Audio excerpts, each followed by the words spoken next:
বাংলাদেশের পররাষ্ট্রমন্ত্রী ডক্টর খলিলুর রহমান এই মে মাসের 6 তারিখ চীনে দুইজন নেতার সাথে বৈঠক করেছেন।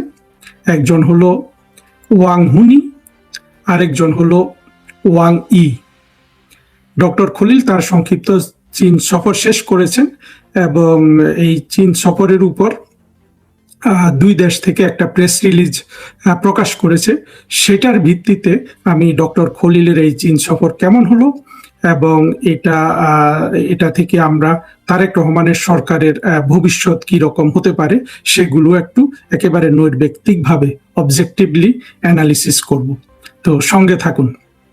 প্রথমে আমরা দেখি যে তিনি যে দুটো বৈঠক করেছেন তার মধ্যে এক নম্বরটা ছিল বা যেটা অনেকটা আপনার বলবো যে কসমেটিক, সেটা ছিল ওয়াং হুনিং এর সাথে বৈঠক। ওয়াং হুনিং চীনের খুব গুরুত্বপূর্ণ ব্যক্তি। তিনি তাদের ন্যাশনাল কমিটি অফ দি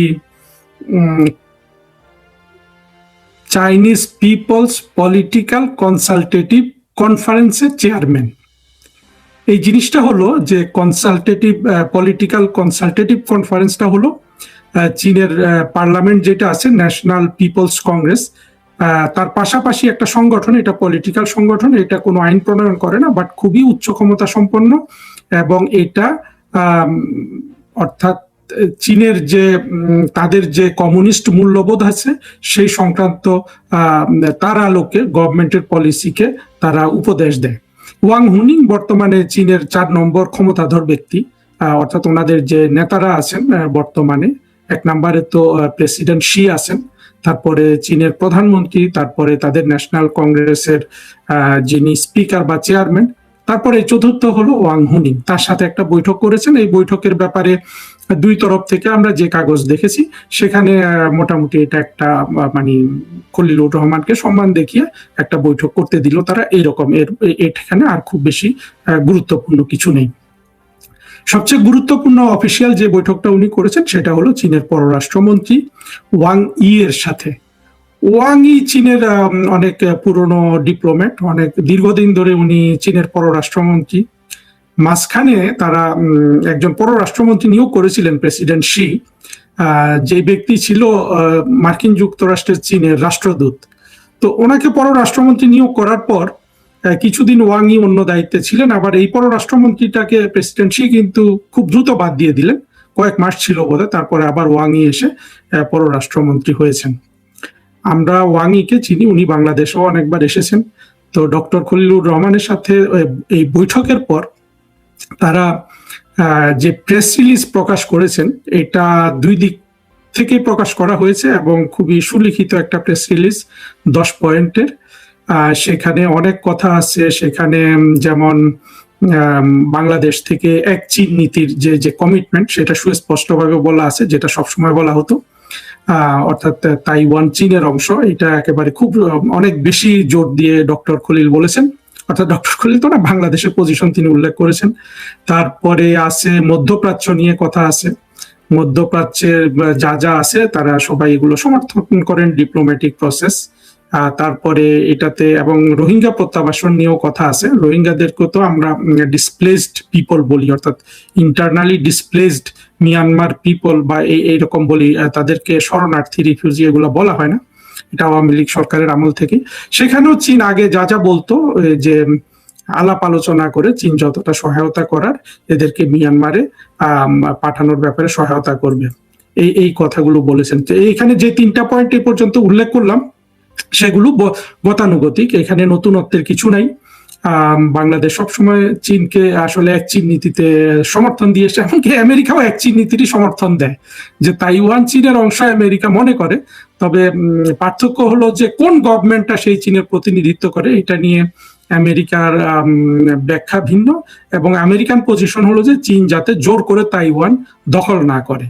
আর বাংলাদেশ বা অনেক দেশেরই, আসলে সারা বিশ্বেরই পজিশন হলো যে তাইওয়ান চীনের অংশ, এবং এর পরবর্তী কথাগুলো হয়তো ভিন্ন হতে পারে। বাংলাদেশ এটা একেবারে শক্তভাবে এটাকে আপনার সমর্থন করে। আমাদের মনে আছে যে বর্তমানে যিনি অর্থমন্ত্রী তারেক রহমান সরকারের, আমির খসরু মাহমুদ চৌধুরী তাইওয়ানের একটা অফিস বাংলাদেশে খুলতে দিয়ে তখন তিনি বাণিজ্য মন্ত্রীর চাকরি হারিয়েছিলেন। তো ওইসব কথায় যাব না, কথাগুলো লম্বা হয়ে যাবে। আমরা ডক্টর খলিলের এই চীন সফরের উপর থাকি। এর বাইরে আমি তিনটা জিনিস খুব ভালোভাবে আলোচনা করতে চাই, যেখানে একটা জিনিস তারা যেটা বলেছিলেন যে তারা কম্প্রিহেন্সিভ স্ট্র্যাটেজিক কোঅপারেটিভ পার্টনারশিপ এরকম একটা চুক্তি হয়েছিল প্রধানমন্ত্রী শেখ হাসিনা 2024 সালে, যার জঙ্গি উত্থানের আগে আগে জুলাই মাসে আমাদের সবার মনে আছে, শেখ হাসিনা যখন চীন সফর করেন তখন এই চুক্তিটা স্বাক্ষরিত হয় দুই দেশের মধ্যে। এটা 2016 সাল থেকে চলে আসছে বাংলাদেশ আর চীনের মধ্যে এই পার্টনারশিপটা। তো 2024 সালে এটাকে বেশ এই নামটা দেওয়া হয় যে comprehensive China Bangladesh comprehensive strategic cooperative partnership. Bangla করলে কি হবে দেখি চেষ্টা করে, যে চীন এবং বাংলাদেশের মধ্যে সর্বাত্মক মানে একেবারে সব ধরনের স্ট্র্যাটেজিক কৌশলগত, যেখানে সাধারণত আপনার মিলিটারি যুক্ত হয়, স্ট্র্যাটেজিক কোঅপারেটিভ এবং সহযোগিতামূলক পার্টনারশিপ। পার্টনারশিপের বাংলা হতে পারে অংশীদারিত্ব, অর্থাৎ চীন এবং বাংলাদেশের মধ্যে সর্বাঙ্গীন কৌশলগত সহযোগিতামূলক অংশীদারিত্ব। এটা শেখ হাসিনা এবং প্রেসিডেন্ট শি এর মধ্যে প্রতিষ্ঠিত হয়েছিল 2024 সালে। সেই ব্যবস্থাটাকে এগিয়ে নিয়ে যাওয়ার অঙ্গীকার আছে। তারপরে একটা জিনিস আছে, সেটা হলো তিস্তা প্রকল্পে বাংলাদেশ চীনের দুটো শব্দ আছে, আমি প্রেস রিলিজে যেটা পড়লাম, যে বাংলাদেশ চীনের ইনভলভমেন্ট চায় এবং সাপোর্ট চায়, অর্থাৎ চীনের অংশগ্রহণ চায় এবং চীনের সমর্থন চায় তিস্তা প্রকল্প বলে আমরা যেটা জানি আর কি, তিস্তা অববাহিকায় পানি সংরক্ষণ ইত্যাদি ইত্যাদি সব মিলে, যেটার সম্পর্কে আপনারা সবাই জানেন যে এই বিষয়টা 2024 সালে প্রধানমন্ত্রী শেখ হাসিনা চীন সফর করে আসার পর তখনকার পররাষ্ট্রমন্ত্রী হাসান মাহমুদ এবং শেখ হাসিনা নিজেও বলেছিলেন যে এইটা ভারত করুক, মানে ভারত করবে এই ধরনের একটা, অর্থাৎ ভারত করুক এইটা প্রাধান্য দিচ্ছিলেন তখনকার সরকার। এখন যে খলিলুর রহমান, যেটা প্রেস রিলিজে খলিলুর রহমানের সফরের পর উল্লেখ করা হলো যে বাংলাদেশ তিস্তা প্রকল্পে চীনের ইনভলভমেন্ট এবং আপনার সাপোর্ট চায়।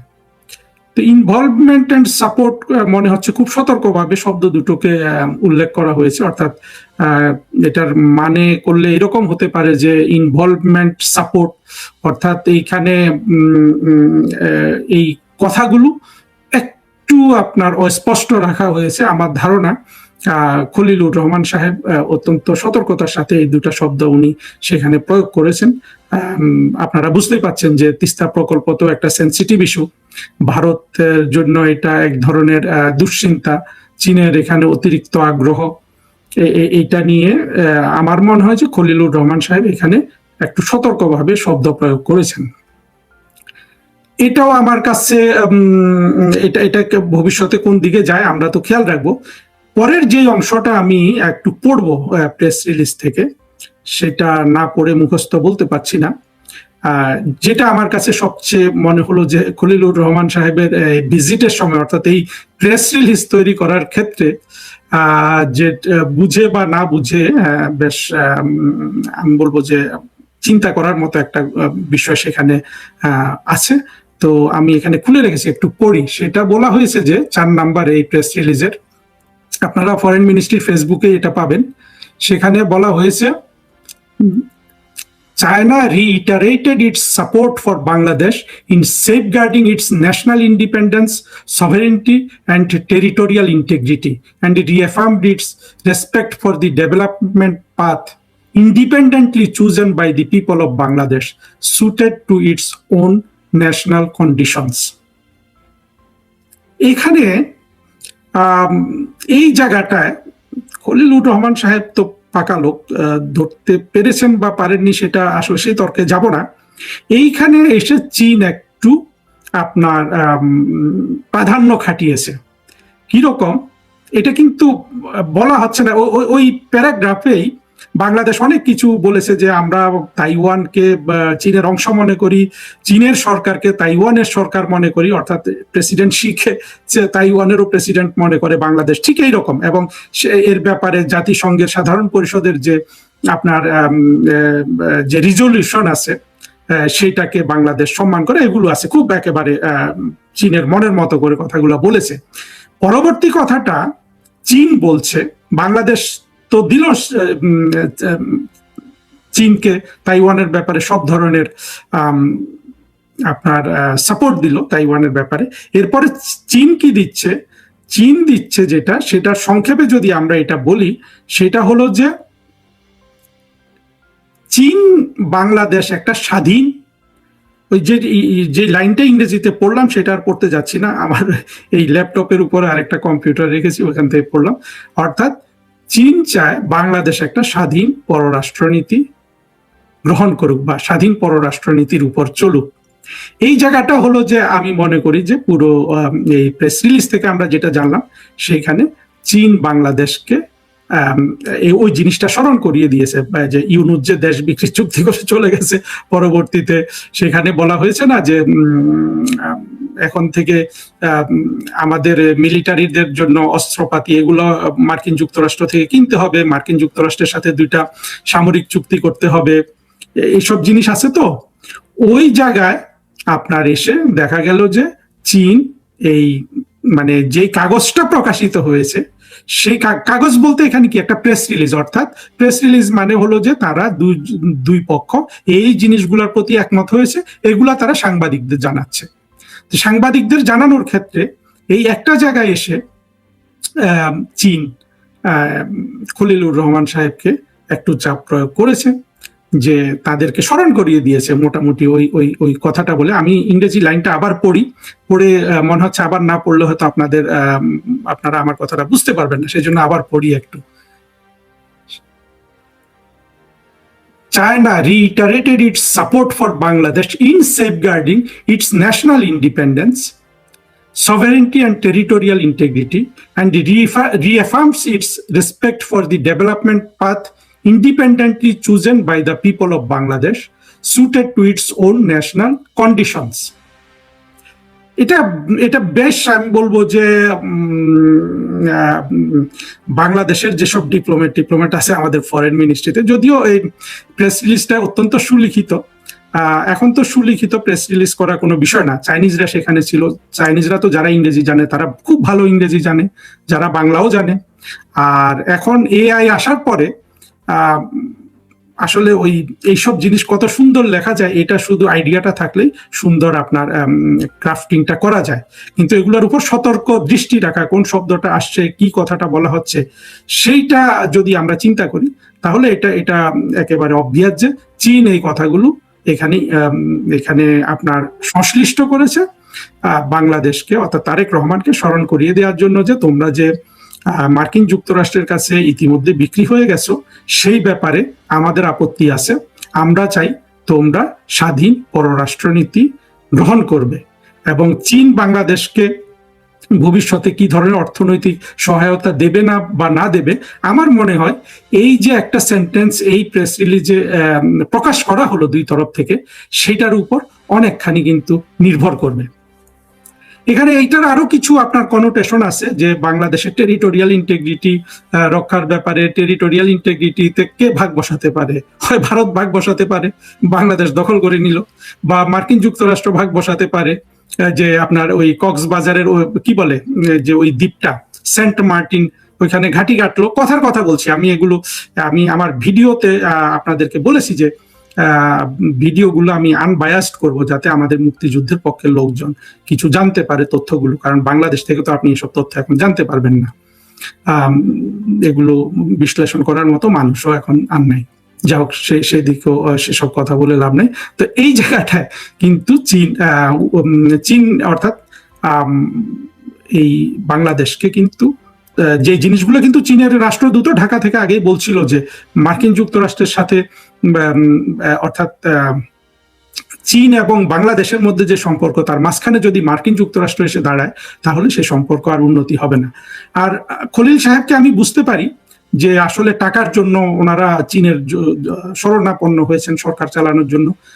মার্কিনীরা তো টাকা দিবে না, ওরা তো 45,000 কোটি টাকা ডলার করে নিয়ে যাচ্ছে আগামী 10-12 বছরের মধ্যে। দেখেন একটা পদ্মা সেতু করে দিছে চীনের সহায়তায়, সেটা 32,000 কোটি টাকা লেগেছিল, আর এখানে 45,000 কোটি টাকা 12টা বোয়িং বিমান কিনে, যে বিমান কিন্তু বাংলাদেশের যে আমাদের বিমানের যে অবস্থা, এটা থাই এয়ার কিনলেও কথা ছিল, সিঙ্গাপুর এয়ার বা অন্য কোনো, যাই হোক সেটা করেছে। তো এই জায়গাটা আর কি আমি বলবো যে তারেক রহমানের সরকারকে কিন্তু খুব ভালোভাবে স্মরণ করিয়ে দেওয়া হয়েছে, এবং এটা বোঝাও যায় আসলে। আপনারা দেখবেন, আমি খলিলুর রহমান সাহেবের, খলিলুর রহমান তো পাকা হাড্ডি, রজার খলিল, হ্যাঁ রজার খলিল নামে মার্কিন যুক্তরাষ্ট্রের নাগরিকত্ব ইত্যাদি করেছে, হ্যাঁ দীর্ঘদিন জাতিসংঘে চাকরি করেছে, বাংলাদেশ সরকারেরও টাকা কড়ি খেয়েছে, এরা একসাথে 2টা চাকরি করে 2টা পেনশন খাওয়া মানুষ।